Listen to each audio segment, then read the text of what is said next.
Welcome to this recorded course. This course is called 3GPP Mobile Systems Overview. So we will actually talk about all the 3GPP systems from 2G, 3G, 4G, and we will also talk about 5G. And actually the first chapter of this course is kind of a summary of everything. So if you are familiar with the abbreviations, you may recognize that the upper part of this picture is a 2G network. This is 3G, this is 4G, and down here, actually here it says 5G core. So covering 2G to 5G in a physical classroom, when we do this somewhere for people attending, it takes like 4 days. So it's kind of a long story, but it's an interesting one. And we will do this in chronological order. We will actually start with, this introduction, and then we will talk about 2G, we'll talk about 3G, and of course we will talk about 4G, and we will also talk about 5G later on. I will show you some PowerPoint presentations every once in a while. This is why I have my laptop here. And I will also draw things and write things on this piece of paper, which I have on a table beside me. And the simple idea, as always in APIS courses, is that if you draw the same things and if you draw the same lines and if you take notes the way I will do, you will remember more than if you just kind of lean back and passively watch a video for a number of hours. Yeah, by the way, my name is Søren Johansson. Swedish name, I'm a Swedish guy. This is why I have this nice Swedish accent when I speak, but I hope it's okay. And of course, since this is a recorded course, if you don't really understand or hear what I'm saying, you can always rewind and try once again. So I think you will be okay. All right, let's go to the table.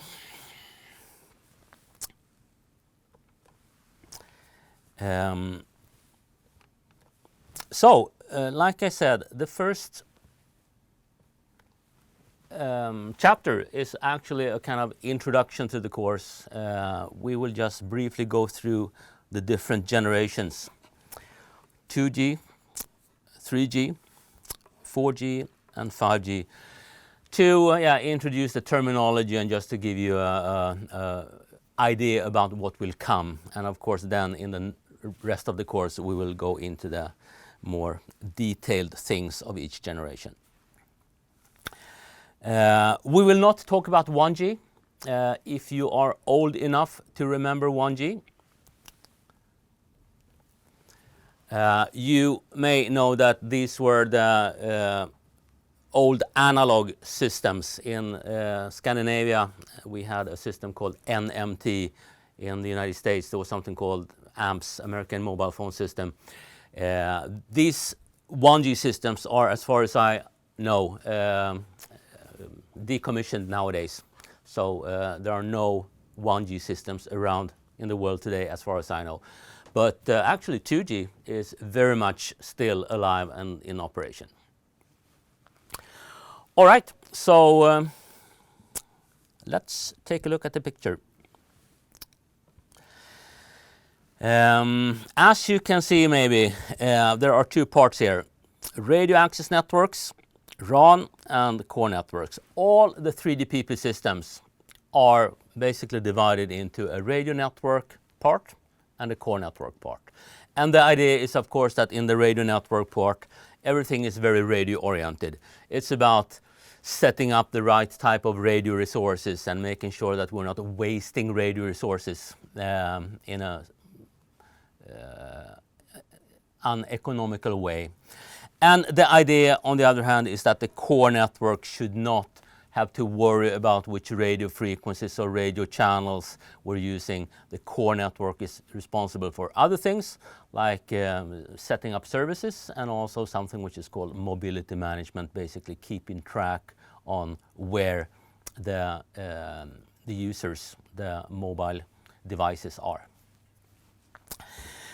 Let's start with 2G and just go through a few important things. Yeah, by the way, in case you have not seen this little picture before, this is how we usually draw some type of mobile device, a phone or a smartphone or a pad or a pod or nowadays some type of thing.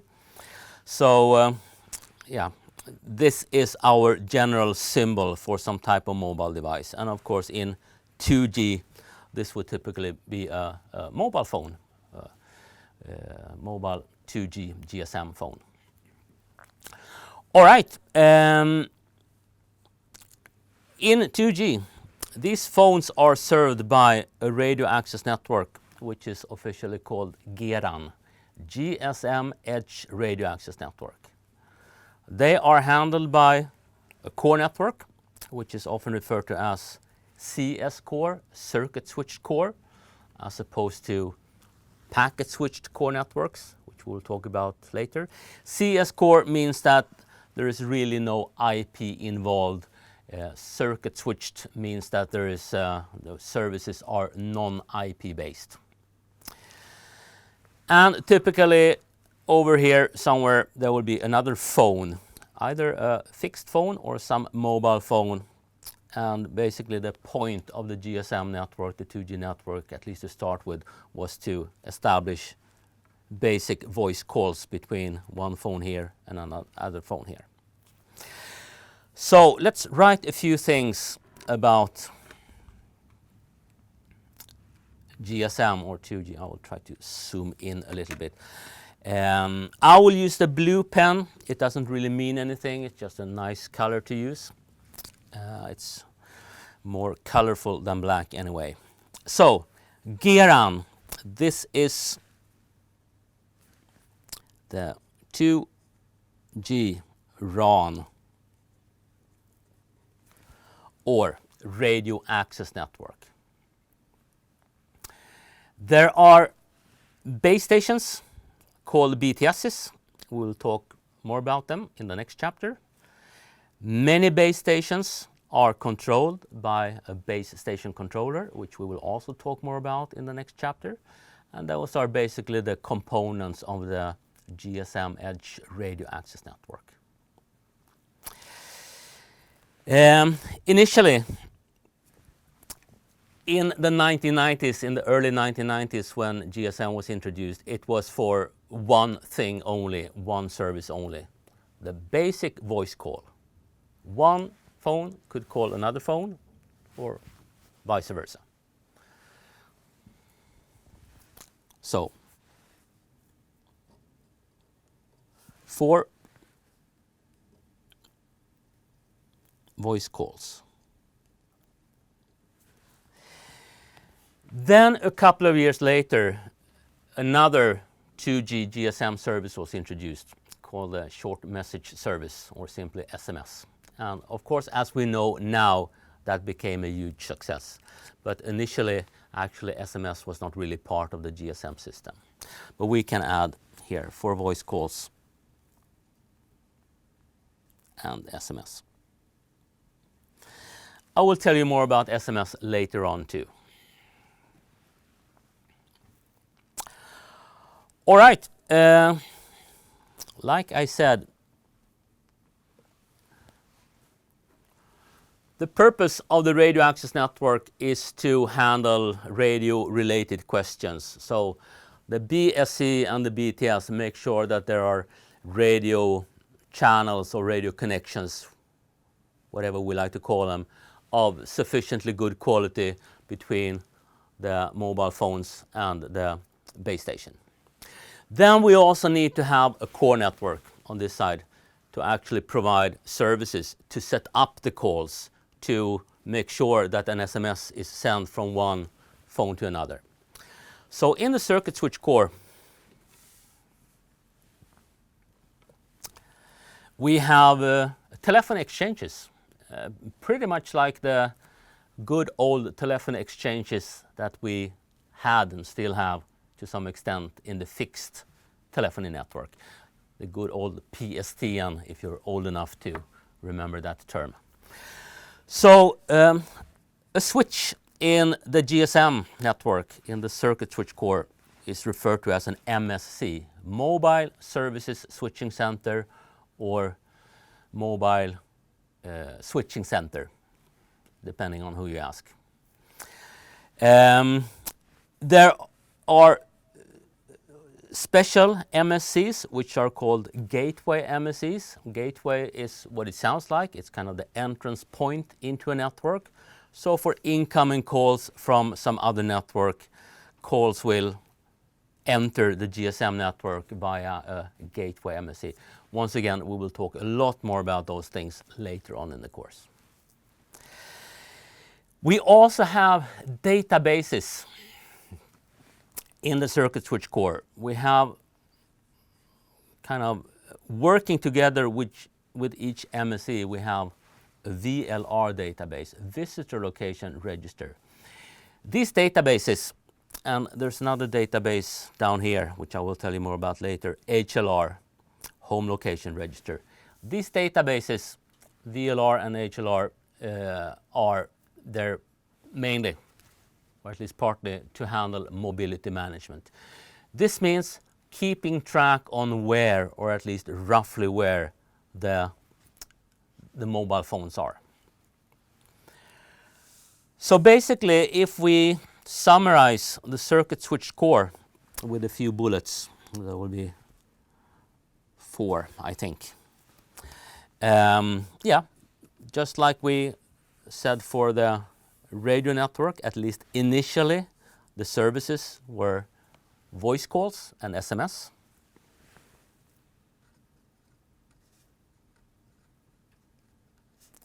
For voice calls.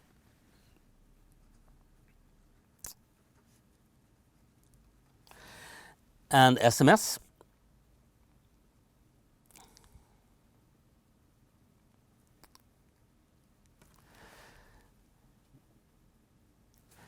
Let's save one bullet or one line for the future, because we will obviously write something there in a while.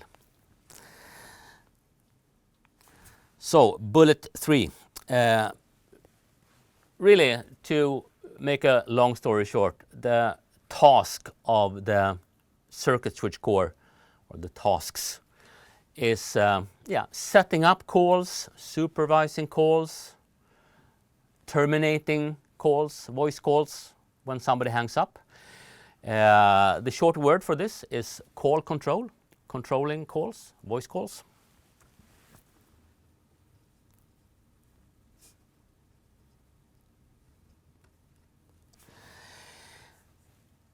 And the other important task for the circuit switch core, the CS core, is what I mentioned. These databases, HLR and VLR, have in some way, which we'll talk about later, the functionality to keep track on where, or roughly where, the phones are.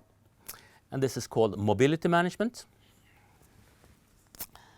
So, circuit switch core takes care of call control and mobility, MGMNT, which is short for mobility management.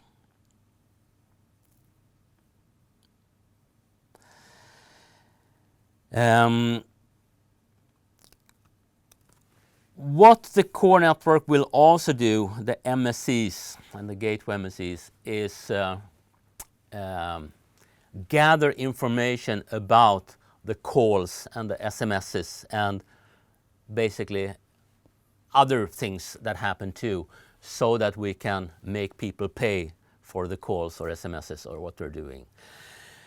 The MSC or the gateway MSC itself will not send bills to people or take away money from some prepaid account, but the MSC and the gateway MSC will generate something which is called CDRs, call data records. And these CDRs contain the kind of technical information about a call. When did the call start? When did the call end? Who was calling who? Who was the A subscriber? Who was the B subscriber? Did anything particularly interesting happen during the call? So this is kind of the input for charging, and this is generated by the boxes or nodes in the circuit switch core.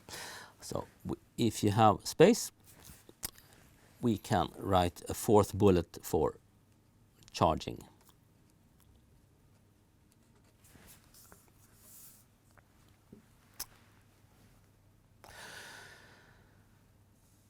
All right. Moving back to the radio network.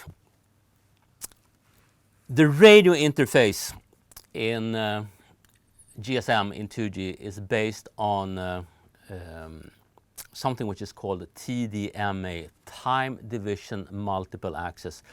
Once again, we will talk more about this in a while, but the simple idea here is that two or more phones are basically sharing one uplink and downlink frequency in some type of time sharing manner. First you, then you, then you, then you again, you again, you again.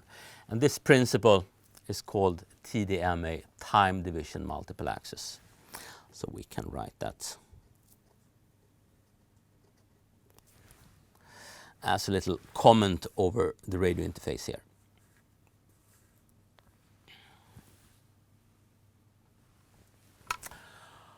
All right, that's 2G in 10 minutes or maybe 15 minutes.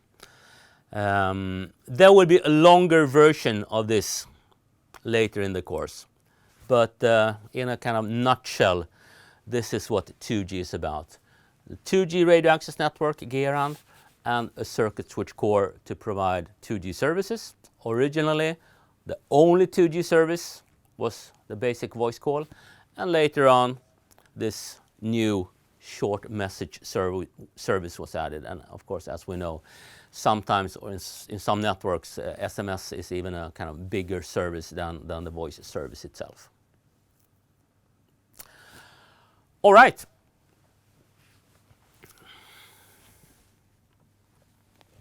So far so good, I hope. Then in the mid-1990s, I suppose, we started to hear more and more about data networks, and maybe particularly this data network, the public internet. And of course, people started to think, can we use our GSM phones not only for making voice calls and sending SMSs, can we also use our GSM phones and the GSM network for data traffic? And as you probably know, the answer is yes. So in order to allow data traffic in the GSM network, there were some changes in the radio network.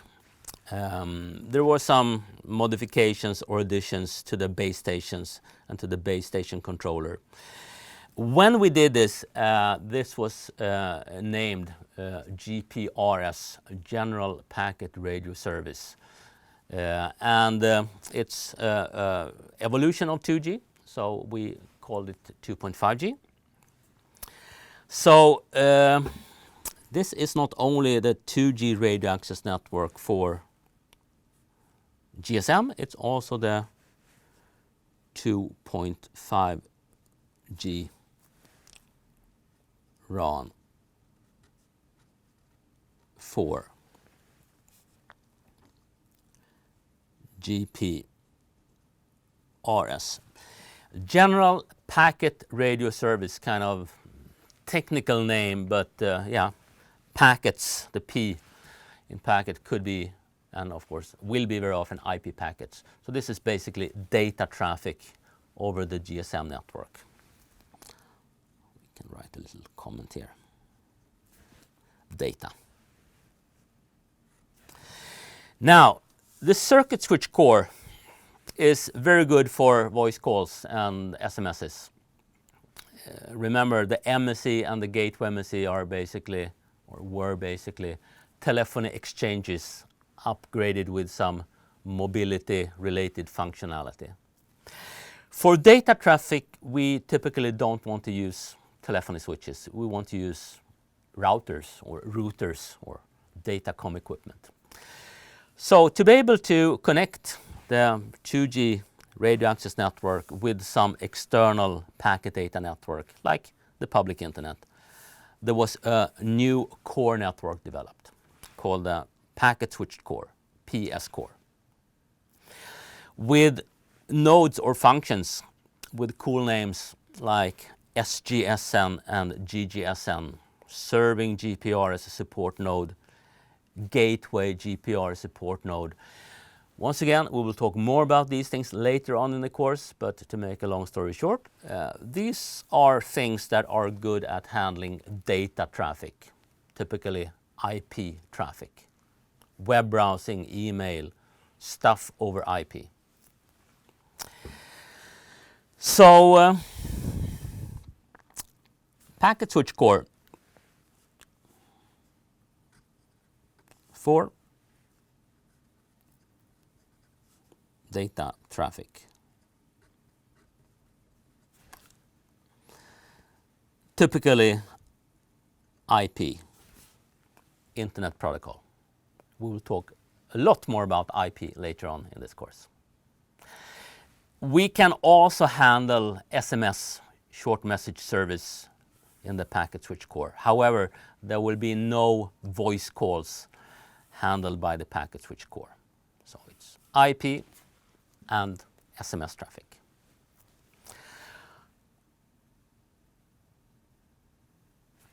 So, what the SGSN and GGSN do is that they allow people to set up data sessions.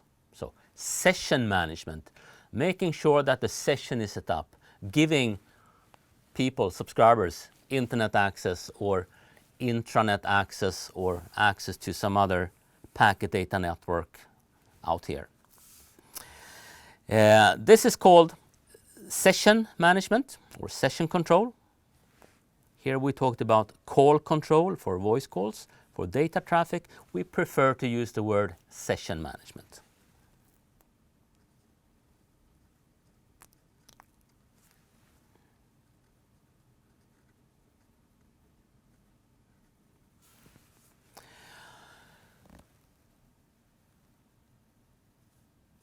What we also do, or what the Packet Switched Core will do, is to keep track on where, or at least roughly where, the GPRS terminals, the GPRS phones, if you like, are.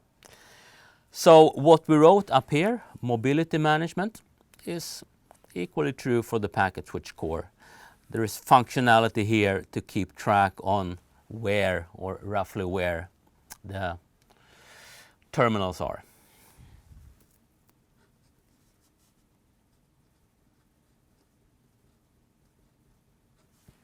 Mobility, MGMNT. I managed to squeeze it in. And as you have probably figured out already, also the GGSN and the SGSN, the nodes in the Packet Switch Core, will generate charging related information. How many packets or bytes or kilobytes or megabytes were sent that direction, how much was sent to that direction, when did the session start, when did the session end. So lots of different charging information is gathered. Not necessarily because we will make people pay for everything, but operators like to gather a lot of charging details for not only charging but also for statistics and dimensioning of the network, etc., etc.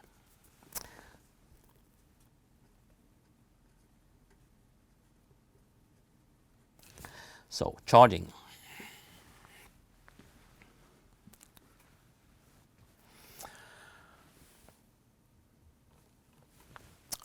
All right, GPRS was introduced in technical specifications in the mid-1990s. In the real world, operators upgraded their GSM networks to GPRS in the late 1990s. Bit rates were quite modest. I will come back to this. So we were talking about a couple of tens of kilobits per second, so absolutely no megabits per second. GPRS, when it was introduced, was not immediately a big success because, of course, in those days there was no Facebook, there was no YouTube, there was no Spotify. So really the kind of IP-based services to be enjoyed by somebody owning a GPRS terminal, they were very basic, checking a bus timetable or yeah, fairly basic services. All right, next step of the evolution after 2G and 2.5G is of course 3G. So with 3G or UMTS, a new radio access network was introduced called the UMTS Terrestrial Radio Access Network. So a radio access network for UMTS. Terrestrial means that these things, the base stations, the equipment is on the ground. So no satellites or any other fancy things involved here.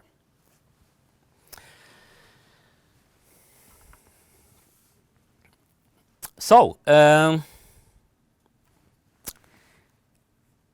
structure of the radio network is kind of similar. We have base stations. This time they are called Node B. Kind of odd name, but I will tell you the reason for it later on. And many Node Bs are controlled or managed by a radio network controller. So the kind of more intelligent decisions about when to move calls or sessions from one Node B to another Node B, handover decisions, those are made by the radio network controller. That's kind of the brain in the radio network. The Node Bs are actually handling the transmission and reception of radio signals between users and the base station. Maybe you remember, if you are old enough, that around the millennium shift there was a big 3G hype. Since 2G was so successful, there were great hopes for 3G, and operators were buying expensive licenses and rolling out 3G networks. And initially it was not such a big success, and I will come back to the reason why later on in this course. Anyway, this is the 3G radio access network.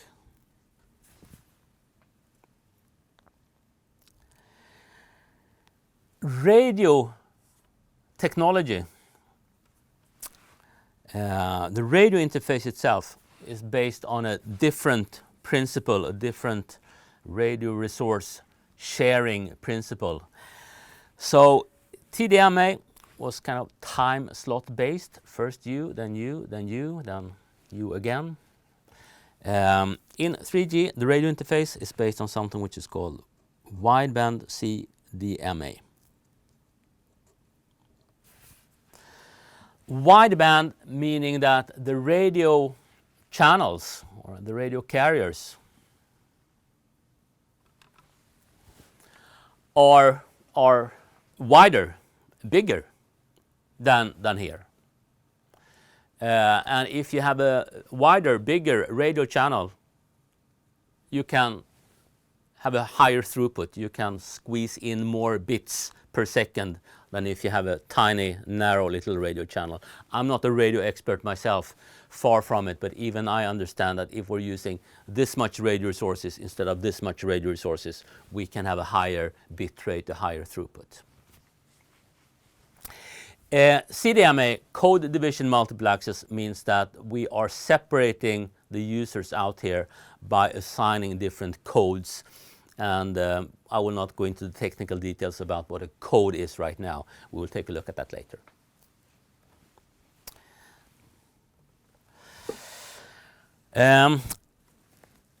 Services in 3G. Yes, voice calls, SMS, of course, data traffic, video calls. That was actually expected, or we were hoping that video telephony would be one of the great 3G services. And actually, initially, it turned out that people were not that interested in making video calls almost 20 years ago. So this was for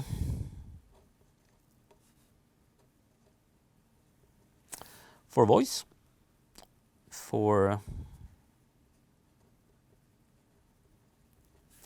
video calls, video telephony,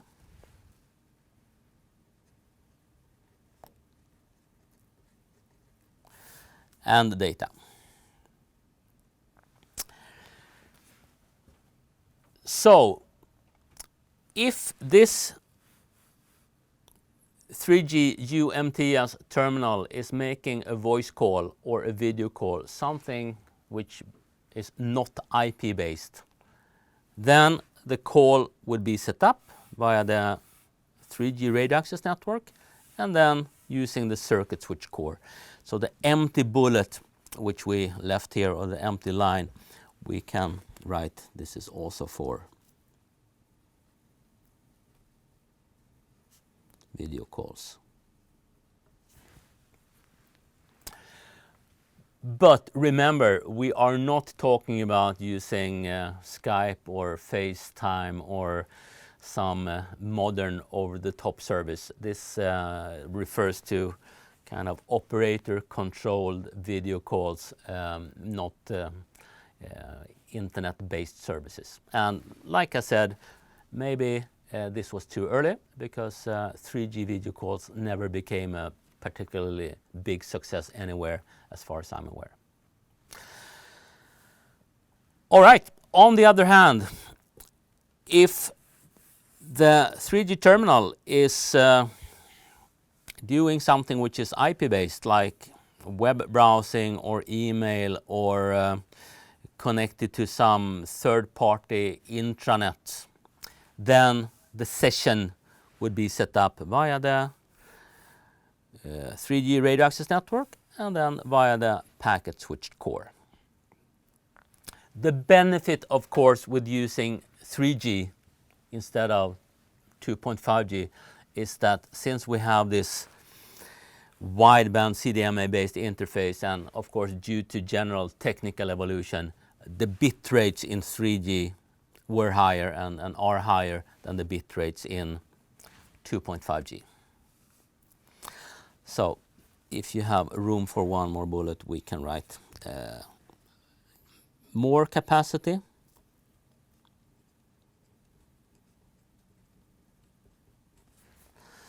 and higher bit rates.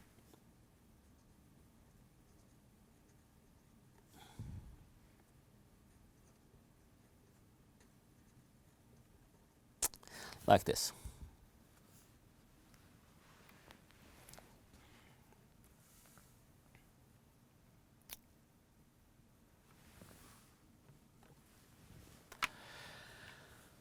So that was also 3G in some 10-15 minutes. And of course there are lots and lots and lots of details, and we will talk more about UMTS and 3G and data traffic later on in this course, but on introduction level, this is really what 3G is about. 3G radio access network, and then depending on if we are making voice calls or data traffic, either the circuit switch core, maybe I should stand like this, the circuit switch core or the packet switch core will be used.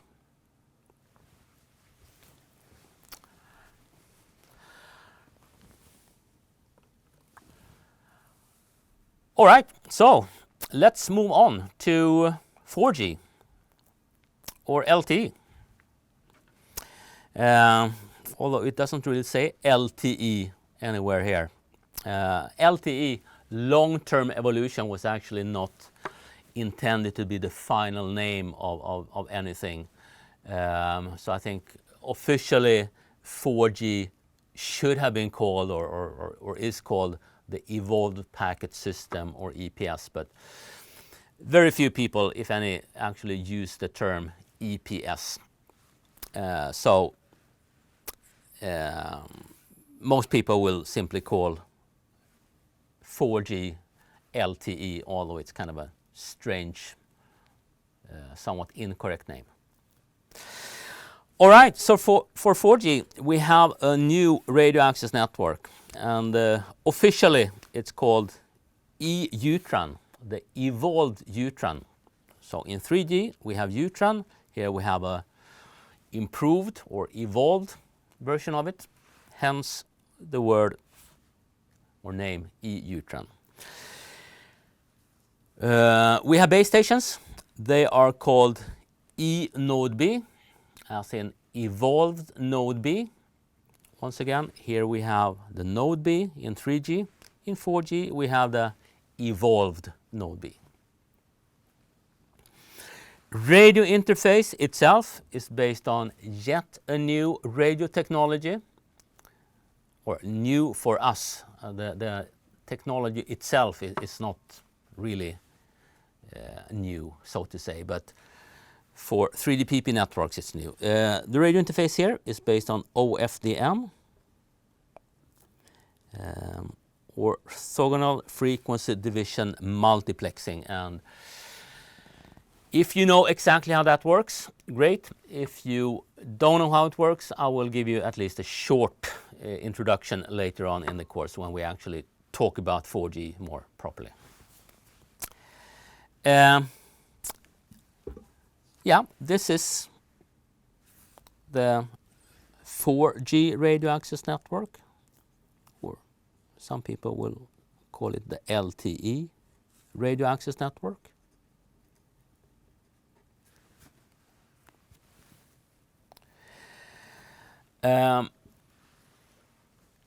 One important decision or design criteria in 4G or in LTE was that all services shall be IP based. So whatever we do, we will do it over IP. For 2G and 3G, voice calls and video calls, if we do them here, are not IP based. But once again, in 4G it was decision that whatever we do, including voice, shall be done over IP.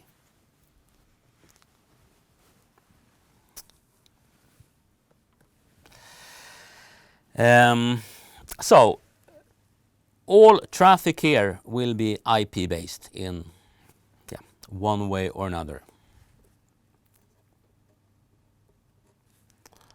Only data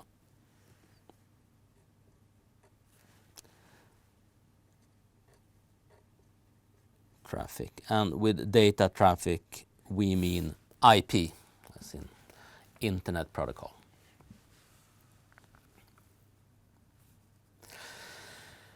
And of course, due to the general technical evolution, due to assigning new frequency bands for 4G, there is more capacity here. We can have higher bit rates in 4G compared to 3G. So we can actually write more or less the same thing here that we wrote here. Compared to previous generations, 4G gives us more capacity and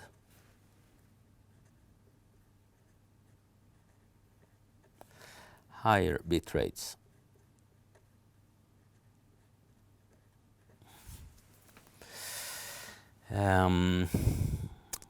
I think bit rates is 2 words. Like I said, I'm Swedish, so I'm not a master of the English or American language, but if I remember correctly, bit rates is 2 words, so little space between. All right, and then, like we said, we cannot live with only a radio network. We also need to have a core network to handle sessions, setting up sessions, and monitoring sessions and releasing sessions, we need to be able to do mobility management. So in the Evolved Packet Core, or the 4G core network, we have functions like MME, Mobility Management Entity. We have two different types of gateways, serving gateway, packet data network gateway, that will actually handle the data traffic, the IP traffic. What they tried to do, and what they did, of course, was that they tried to simplify things compared to the legacy packet switch core. So in the Evolved Packet Core, they have simplified things to make them smoother and faster. So we can just write like this, simplified,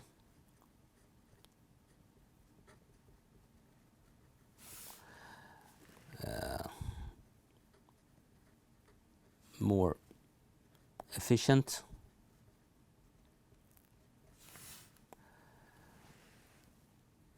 packet switched core. One of the main objectives here was to have shorter delays for the packet transfer. So from the user equipment via the radio network, via the core network, in order to be able to handle real-time services over IP, like real-time voice over IP, the delay had to be shortened. So by simplifying things, we can achieve shorter delays in the 4G system compared to 3G and 2G.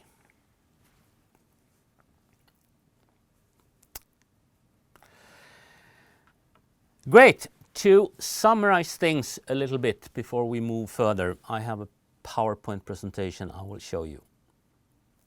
So let's go over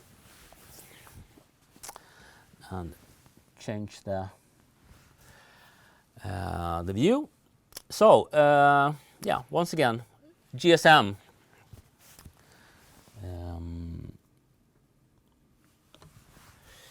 is 2G radio access network, circuit switch core, connecting some GSM phone here with some other phone in some other telephony network. GPRS means using basically the same radio access network with some modifications, and the packet switch core to get access to some packet data network. Very often, of course, this will be the public internet. Sometimes it will also be IMS, IP Multimedia Subsystem, which is how telecom operators provide IP-based multimedia services, particularly voice over IP. 3G, using this 3G radio access network combined with either the circuit switch core for voice calls and possibly video calls, or combined with the packet switch core for data traffic, we can have higher bit rates than if we use the 2G radio access network. And finally, in this slide at least, LTE or 4G, meaning using the 4G or LTE radio access network, officially called EUTRAN, and the Evolved Packet Core for getting in contact with some packet data network where we have the actual services. And once again, if you are using Skype or listening to Spotify, or if you're updating Facebook or whatever, then you will be connected to the public internet. If you are doing some operator-controlled voice over IP call, then the packet data network here that actually gives you the service is called IMS. I will talk more about this later on. Then, as you see here, there are some functions which are common to both 2G and 3G and 4G. In any system where we have subscribers, I suppose, we have a subscriber database. In 2G and 3G, this is called the HLR, Home Location Register. In 4G, they renamed it the HSS, Home Subscriber Server. I said that charging information is reported typically to some charging system where these small data files are processed and filtered, and minutes or seconds or bytes are translated into money, and the charging system will make sure that people pay in one way or another for what they're doing. O&M, operation and maintenance, as you probably imagine, there are lots of various systems for monitoring the network and managing the network. Big, sometimes quite complicated O&M systems. All right, that was 2G, 3G, and 4G in 45 minutes. I think maybe it would be good to have a little break here, coffee break for you and maybe for me too. And then in part 2 of this chapter, I will just introduce you to 5G. So see you in part 2.